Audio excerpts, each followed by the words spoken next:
7th celebrate చేసుకుందాం మనం. So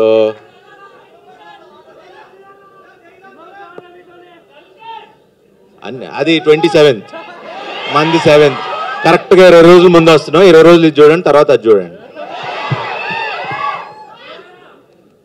so మాట్లాడినిస్తారా వద్దా?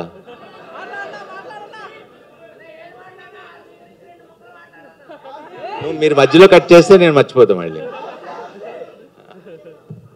చెప్తా, అనౌన్స్ చేద్దాం. సరే, ఇంక ఇలా అయితే ఇంక కంటిన్యూ అవుతుంది. యాక్చువల్లీ ప్రిపేర్ అవ్వాలా, క్వశ్చన్ అండ్ ఆన్సర్స్ అన్నారు. ప్రెస్ క్వశ్చన్లు అడుగుతారు, నేను ఆన్సర్ చెప్దాం అనుకున్నా. సో మిగతా ఈ సినిమా గురించి ఇవన్నీ నేను ప్రీ రిలీజ్ ఈవెంట్లో ఆడియో మన కాన్సర్ట్ లా చేస్తున్నాం, దాంట్లో ఎక్కువ మాట్లాడతా. బట్ ఈ సినిమా గురించి చెప్పాలి.